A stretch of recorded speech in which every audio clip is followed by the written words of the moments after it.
曹操正在攻打陶谦和刘备的时候，突然后院起火，陈宫和张邈竟然背叛了他，迎接吕布为兖州牧。那么，陈宫和张邈为何要背叛曹操？吕布又是如何来到兖州的呢？本期视频，我们就一起走进吕布四处奔波，及荀彧和程昱固守三县。192年6月，李傕和郭汜攻入长安城后，吕布仅率领数百骑兵逃走，他们一路冲出武关，来到了南阳郡，投靠了袁术。由于董卓是袁氏灭族的仇人，而吕布刺杀了董卓，算是给袁氏报了仇，因此袁术对他还是格外的厚待。然而，吕布仗着对袁氏有恩，放纵士兵胡作非为，在南阳郡大肆劫掠，引起了袁术的极大不满。吕布见袁术对他态度有变，深感不安，便带领属下离开了南阳郡，去往河内郡投靠张扬去了。张扬和吕布都是滨州人，之前还都是滨州刺史丁原的部下，因此算是老相识。可此时李傕到处悬赏吕布，张扬的部下都想杀掉吕布领赏。吕布得知后对张扬说：“我们都是滨州人，肥水不流外人田，你要是杀了我，功劳其实不会太大，不如你把我活着献给李傕，那么李傕一定会给你加官进爵的。”吕布自从刺杀了董卓后，名扬四海，他如此放低姿态地对待张扬，让张扬非常的感动，因此他表面上答应着李傕，可实际上却在暗中保护着吕布。可吕布还是有些担心，决定离开河内郡，继续北上，前往冀州去投靠袁绍。此时袁绍正在和黑山军的张飞燕交战，张飞燕的骑兵很难对付，袁绍便派吕布前去挑战。吕布带着他的数百名骑兵出战，面对黑山军的数千精骑，他们毫不惧怕，并且率军反复冲杀，如入无人之境。最后在袁绍大军的配合下，成功的击退了黑山军，袁绍非常的开心。然而没多久，吕布兵匪的本性又暴露了。他再次放纵士兵四处劫掠，极大的影响了袁绍的声誉，而且吕布还提出了扩军的想法。袁绍这才发现吕布就是一匹喂不熟的狼，于是便对他起了杀心。吕布也敏锐地嗅到了袁绍的敌意，便请求袁绍让他前往洛阳。袁绍假装答应吕布，还任命他为司隶校尉。临行前，袁绍安排了30名甲士，以送行的名义准备刺杀吕布。吕布没有推辞，安排他们住在自己的营帐里歇息，他自己则在军帐中饮酒，并让人鼓筝助兴，一晚上筝声不断。半夜时分，30名甲士冲入军帐，准备刺杀吕布，结果吕布早已逃走了。他离开冀州后，准备再次投奔张扬。路过陈留郡的时候，他顺路去拜访了陈留太守张邈。张邈是曹操的至交，曹操第一次征伐陶谦的时候对家人说：“如果我回不来，你们就去投靠张邈。”可见曹操是何等的信任他。张邈字孟卓，东平寿张人，即今天山东东平县人。袁绍被推举为盟主，讨伐董卓的时候，作为陈留太守的张邈便是众诸侯之一。他非常看不惯袁绍的傲慢，便经常直言责备，这让袁绍很不爽，就让曹操去杀了张邈。可曹操没有听从，还责备袁绍说：“张邈是我们共同的朋友，如今天下大乱，应该同仇敌忾，怎么可以自相残杀呢？”张邈得知此事后，非常的感激曹操，两人的关系也就更加的亲密了。由此，他和吕布便都成了袁绍的敌人，两人见面后不免惺惺相惜了起来。临行前，两人还牵手盟誓，结为了知己。随后，吕布便前往河内郡投靠了张扬。可是吕布走后，张邈不免有些担心，他和吕布结盟定会招来袁绍的不满，尽管他和曹操是盟友，可是此时曹操正在攻打陶谦，兖州空虚，袁绍要是借机来攻打他，那么他必定会失败。正在他忧心忡忡的时候，陈宫竟然找到他，说服他背叛曹操。陈宫字公台，东郡武阳人，即今天山东参县人。他足智多谋，与海内的名士交往甚密。当年兖州刺史刘岱征讨黄巾军战死后，兖州群龙无首。陈宫立即说服刘岱的旧部归附曹操，并和济北相鲍信等人共同推举曹操为兖州刺史。从此，他便成为了曹操的重要谋士之一。那么他为何要背叛曹操呢？一方面，曹操打败黄巾军后，将几十万的黄巾军改造为自己的青州兵，然后他便将这些士兵及其家人都安置在了兖州，分给他们大量的土地。此举严重地损害了兖州贵族们的利益。其次，曹操重用荀彧和程昱等人，而对于兖州的名士则不但不重用，还打压他们，比如边让。边让，字文礼，是陈留郡郡宜县人，即今天河南省开封市人。他是与孔融齐名的汉末名士，深受兖州士大夫们的敬仰。他曾出任过九江太守，之后弃官回乡隐居。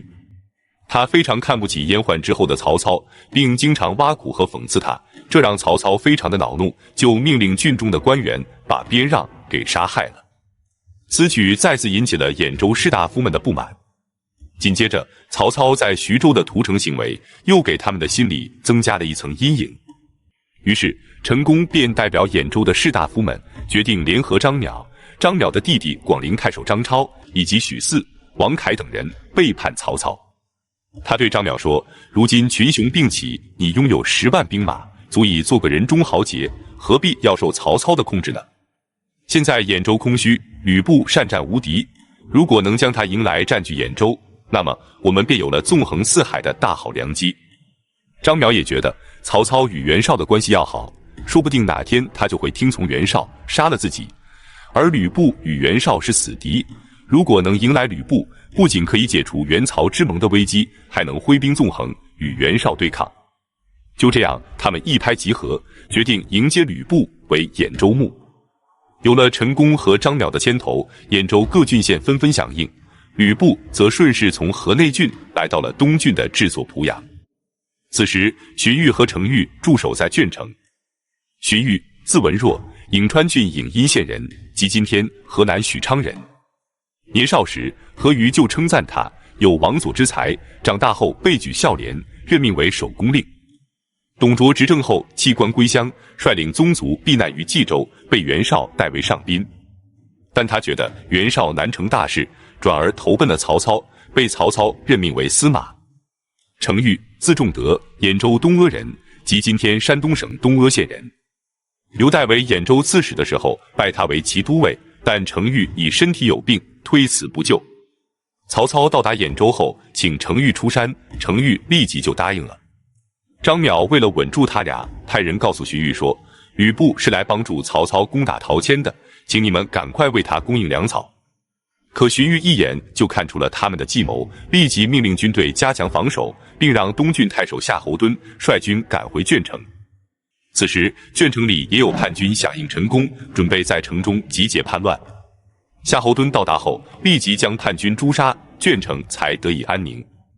第二天，豫州刺史郭贡率领着数万人兵临城下，要求和荀彧会面。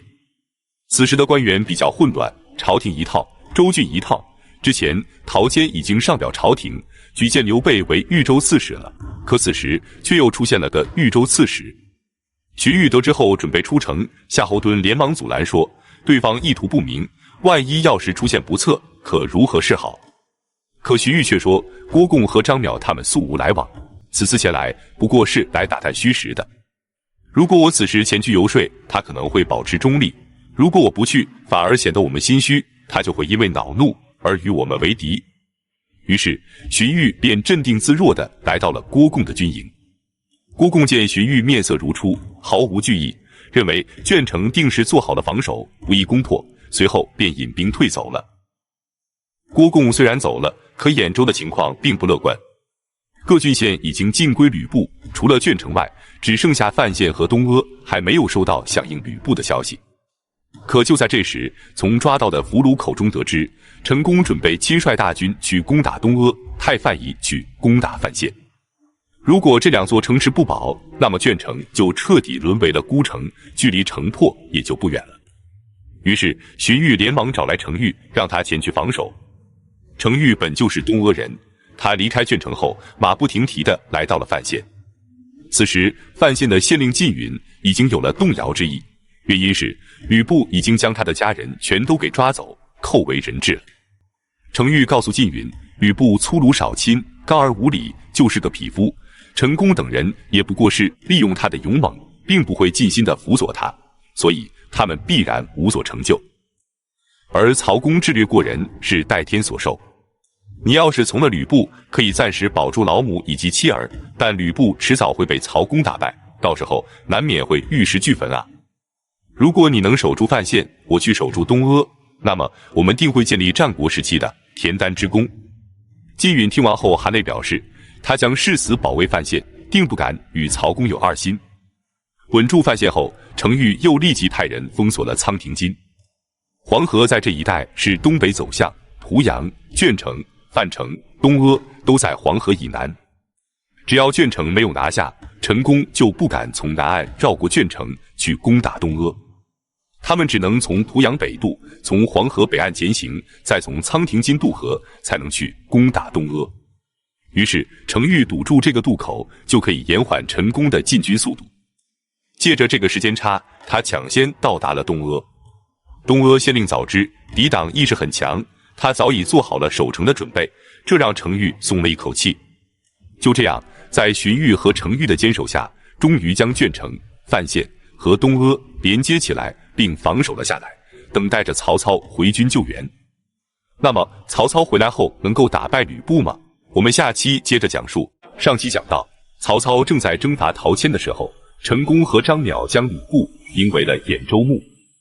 随后兖州各郡县纷纷投靠吕布，只有鄄城、范县和东阿由荀彧、程昱以及夏侯惇等人坚守着，形势非常的危急。那么曹操将如何救援兖州？他能打败吕布吗？本期视频我们就一起走进曹操与吕布争夺兖州，及曹操差点命丧濮阳。曹操得知兖州出事后，立即停止进攻陶谦，亲自率领精锐骑兵日夜兼程地救援兖州。当他回到鄄城的时候，发现情况并没有他想象的那么糟糕。荀彧和程昱等人固守着三县，与吕布打得有声有色。程昱听闻曹操归来后，也立即从东阿回到了鄄城。曹操握着程昱的手说：“如果不是有你程仲德，我曹孟德就真的是无家可归了。”随后他立即上表举荐程昱为东平国国相。与此同时，得知曹操归来后，吕布便率领大军前来攻打鄄城。可是随着曹操的归来，鄄城的将士们斗志昂扬，信心十足。吕布攻打了几天后，发现鄄城很难攻破，只能无奈退兵，返回了濮阳。望着吕布退兵的方向，曹操站在城楼上冷笑道：“人中吕布的吕奉先也不过如此吗？”他对荀彧和程昱说道：“吕布如此快速地占据兖州，可他竟然不去占领东平国，截断康福县与泰山郡之间的通道。如果他这么部署，依托险要阻击我率军回援，鄄城就很难守得住。然而他却只守着濮阳不前，果真是个匹夫而已啊！”荀彧惊奇地问道：“难道吕布真的没有看出来其中的奥秘吗？”曹操笑着说：“就算吕布看不出来，难道陈宫也看不出来吗？可惜吕布只拿下濮阳就心满意足了，可见他是胸无大志，并没有雄心占据整个兖州。他表面上来势汹汹，可是看其人夺其心，他不过就是个得过且过的人罢了。”可此时曹操2次征伐陶谦，导致大军粮草匮乏，所以他也没有立即去攻打吕布，而是调整军队，征调军粮。194年8月，准备了几个月的曹操立即下令出兵，准备攻打濮阳。在濮阳城以西40-50里处，有一个吕布的军营。夜半时分，曹操率军抵达这里后，立即发起攻击，一举便击破了这处军营，大获全胜。然而喊杀声惊动了濮阳的吕布，他立即率军赶来支援，与曹操的大军展开了正面交锋。这场战役打得异常激烈，双方从清晨一直战到了黄昏，你来我往数十回合，竟然打的是难舍难分，谁也战胜不了谁。为了打破僵局，曹操重金招募死士，让典韦率领他们出战。典韦，陈留郡济吴人，即今天河南商丘宁陵县济吴城村人。他相貌魁梧，臂力过人。他先是投靠张邈，被任命为军士，后来归顺了曹操，隶属于夏侯惇，因杀敌有功，被拜为司马。他率领着数十名死士，每人身穿2副铠甲，将盾牌扔掉，只拿着长矛和镣戟出战。此时，吕布的大军从西边包围过来，他们弓弩齐发，箭如雨下，可典韦却全然无视，对随从说道：“敌来10步，告诉我。”不多时，随从喊道：“敌来10步。”典韦又说：“敌来5步，告诉我。”片刻之后，随从喊道：“敌来5步。”典韦大呼而起，手持10余支小戟，便朝吕布的军中杀去。所过之处，皆有大片的士兵倒下。吕布的士兵们哪里见过如此勇猛之人，纷纷后退。典韦则率领死士不停地砍杀。此时天色渐晚，随着吕布大军的后撤，曹操终于找到机会突围而去。战役结束后，曹操立即将典韦拜为校尉，带在了自己的身边。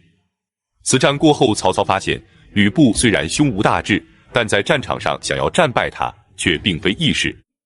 于是他准备联合濮阳城里的豪强，里应外合偷袭濮阳。他派人偷偷潜入濮阳，与城里的贵族联络，最终田氏愿意配合他。于是曹操率领大军来到濮阳城下，田氏派人打开城门，曹军便顺利地杀入了城中。进入东门后，曹操命令士兵在城门放火，封住退路，目的是激励将士们与吕布决一死战。吕布听闻后，立即命令骑兵出击，曹操的大军很快就被冲垮了，导致阵势大乱，很难再组织起有效的反抗。曹操万万没想到吕布竟然如此的勇猛，如果继续战斗下去，必败无疑，可是撤军也撤不了了。东门熊熊燃烧着的大火是他自己让人放的，可现在却把自己给困住了。就在这时，曹操本人竟然被吕布的一名官兵给抓住了。可是官兵不认识曹操，还怒问他：“曹操去哪了？”曹操心里一愣，随手一指说：“骑黄马逃跑的那个就是曹操。”官兵听完后，竟然扔下曹操，去追击骑黄马的人去了。这下曹操也顾不了那么多了，立即抓住缰绳，骑马便冲入了大火之中。所幸他只是被烧伤了左掌，总算是捡了一条命，逃了回来。此后双方又多次交战，相持了100多天，可还是谁也战胜不了谁。就在这时，天下大旱，蝗虫四起，兖州的百姓们颗粒无收，还出现了人吃人的惨状，双方的军粮也都耗尽了，不得已只能各自退兵。曹操率军退到了东阿，吕布则放弃濮阳，将大军驻扎在昌邑，让薛兰和李丰驻守巨野，双方进入了僵持阶段。那么曹操还能打败吕布吗？我们下期接着讲述。之前我们讲过，吕布被曹操打败后，和陈宫一起投奔了徐州牧刘备。那么他为何要反叛刘备？刘备为何要投奔曹操呢？本期视频我们就一起走进吕布2次偷袭刘备及刘备投奔曹操。吕布战败后，率领残兵投奔了刘备。见到刘备后，他极为尊敬地说道：“我和阁下都是北疆边境人，当年董卓乱汉，我便诛杀了董卓。可我来到关东后，关东诸将不但不待见我，还都想杀我。”接着他请刘备坐在自己的卧榻之上，让妻妾向刘备行礼，称呼刘备为贤弟。刘备见吕布如此的低三下四，不像英雄所为，表面上虽然应付着，可心里却有点厌恶他。就这样，吕布在徐州驻扎了下来。自从陶谦将徐州让给刘备之后，袁术就非常的不满，于是他便发兵前来攻打。刘备得知后，让张飞驻守下邳，他自己则亲率大军前往盱眙和淮阴一带迎战袁术。双方激战了1个多月，竟然谁也战胜不了谁，各有胜负。正在这时，吕布给袁术写了一封信，让袁术看到了希望。他立即给吕布回信，先是列举了吕布诛杀董卓、替他攻打曹操等客套话，然后便给吕布开出了价码。只要吕布肯帮他攻打刘备，他就给吕布送来20万斛军粮，而且后期还会继续追加，如果缺少兵器和战具等物资，也可以一并送上。吕布看完之后大喜，立即率军前往下邳，准备攻打刘备的大本营。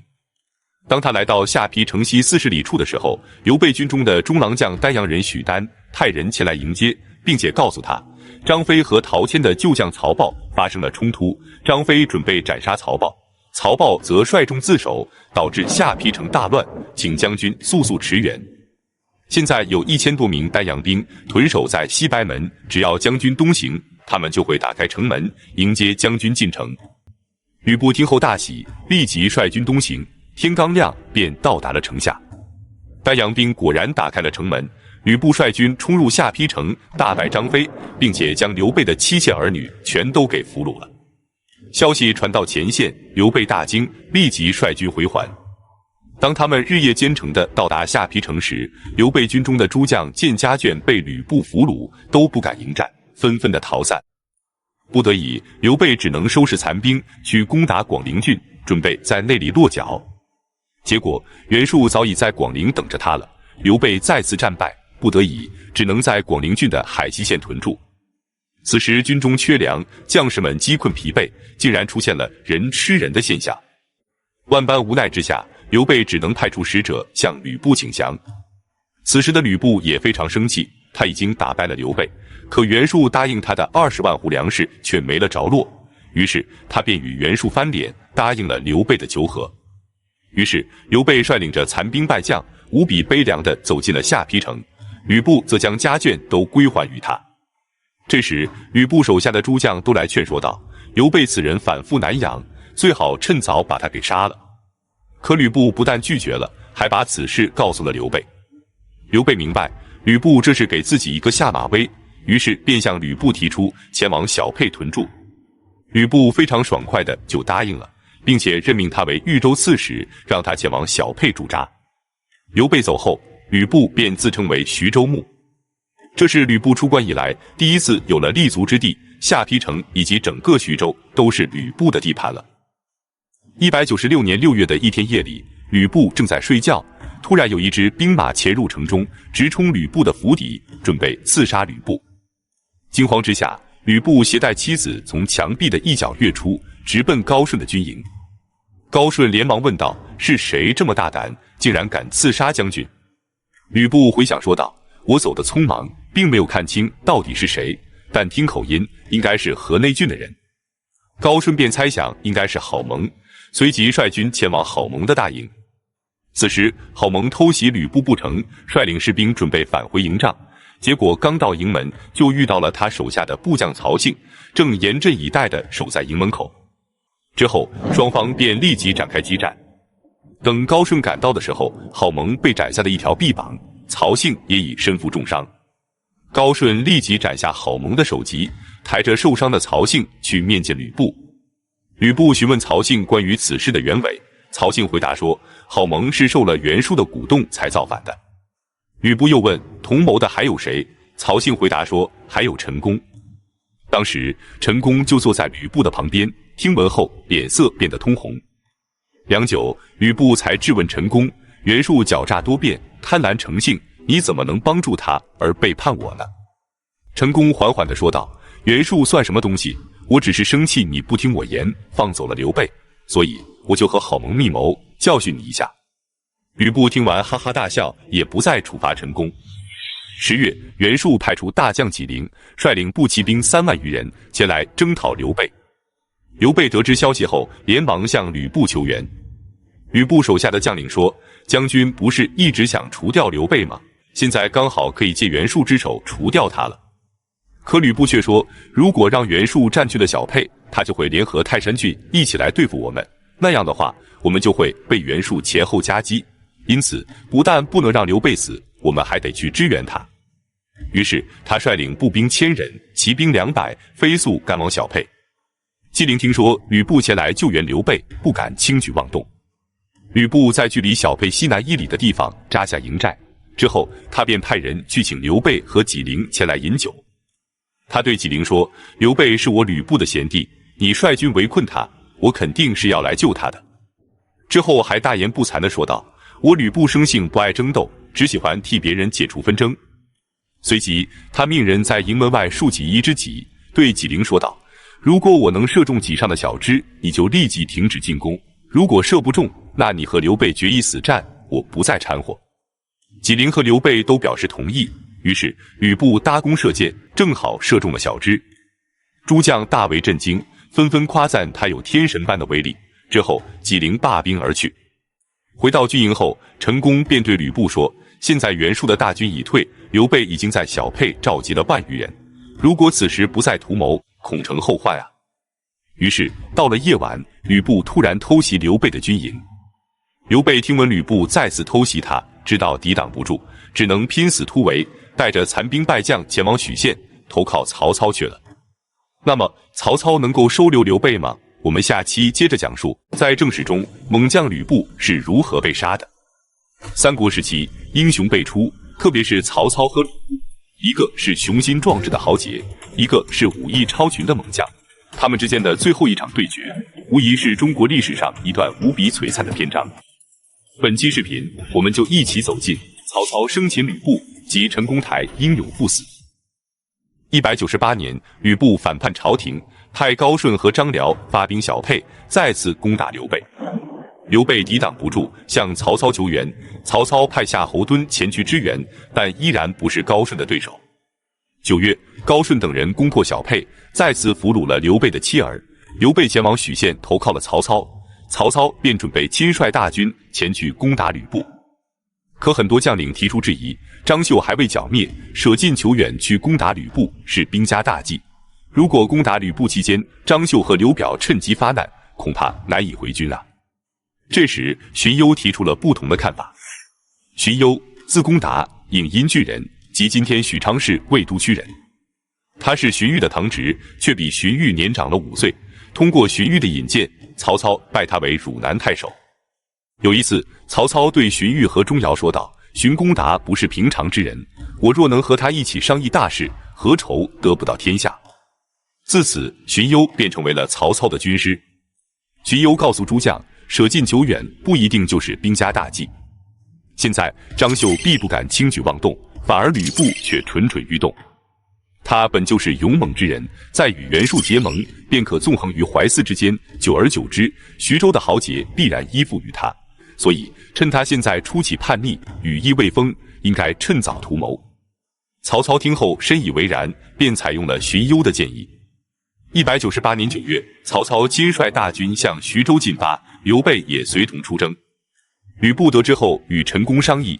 陈宫对他说：“曹操长途奔袭而来，我们应该趁他疲劳之机，立即出城迎击，必能攻无不克。”可吕布却自信满满的说道：“我们应该等曹操的大军渡河之时再行出击，定能把他们通通淹死在泗水之中。”可就在这个时候，陈登突然发兵，打破了吕布的计划。陈登的广陵太守之职是曹操封的，他上任后就将广陵郡的治所移到了射阳县，即今天江苏省宝应县。他亲率精兵而来，迅速地包围了下邳城。此时，他的3个弟弟都在下邳城中。吕布得知后，便以他们为筹码，要求陈登撤兵，但被陈登断然拒绝。10月，曹操攻破了彭城，彭城国国相侯协被俘虏。之后，曹操继续率军前行，准备趁胜攻打吕布。大军很快就来到了下邳城下。这时，陈宫在给吕布献计，他说：“曹操率军远征，必不能持久。为今之计，将军你率领骑兵屯驻城外，我率领步兵防守城门。如果曹操攻打将军，我就率领步兵攻其后背；如果曹操攻城，将军便可从城外救援。如此一来，过不了多久，曹操的军粮就会耗尽，到时候我们再发起攻击，曹操必败。”吕布听后大喜，便准备按此计策行事。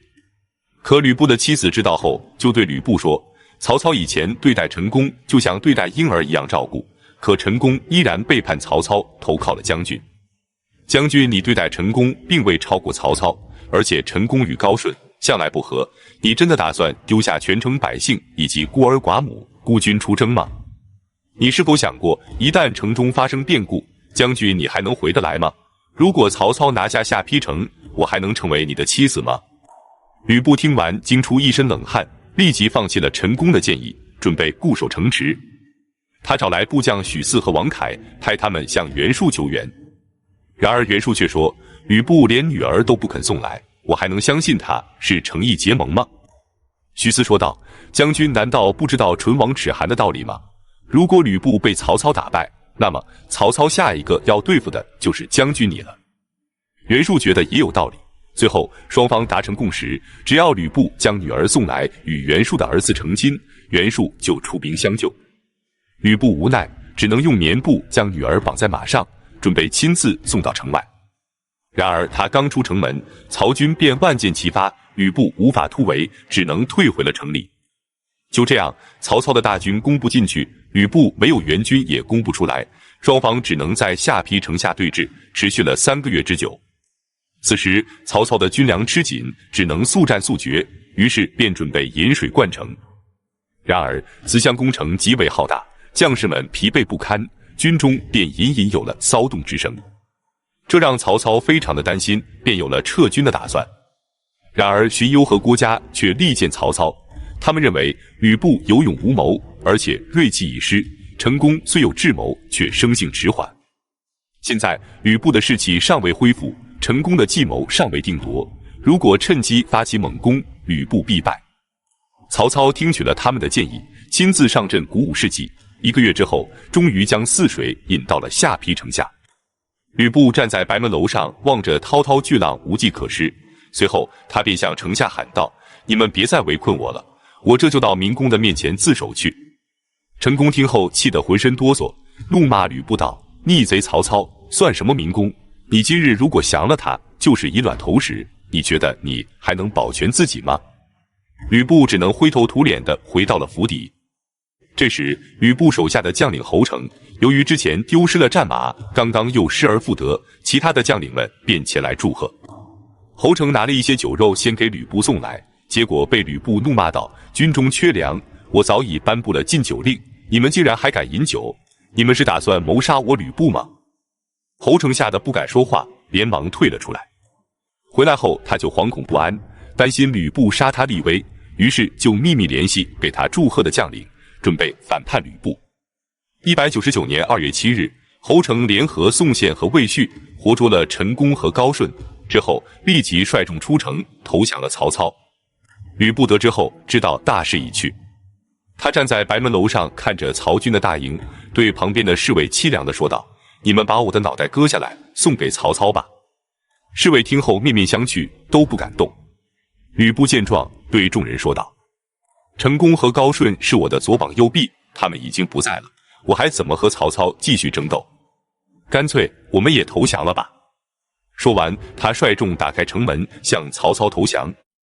吕布被绑到曹操面前的时候，看到了曹操身边的刘备，于是他对刘备说：“玄德贤弟是曹公的座上宾，而我现在是曹公的俘虏，绳子绑得实在是太紧了，你就不打算替我说说好话吗？”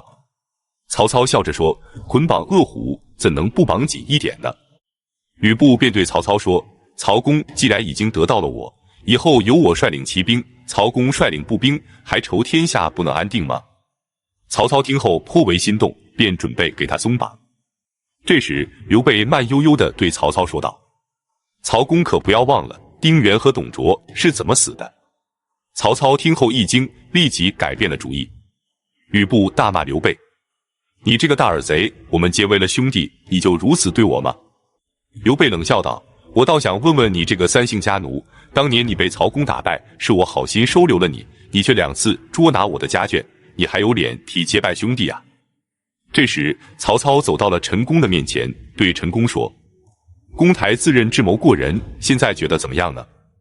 陈宫满脸骄傲，指着吕布说：“如果不是他不听我计谋，你未必能捉得住我。”曹操问道：“你今日就要赴难了，老母亲该如何安排呢？”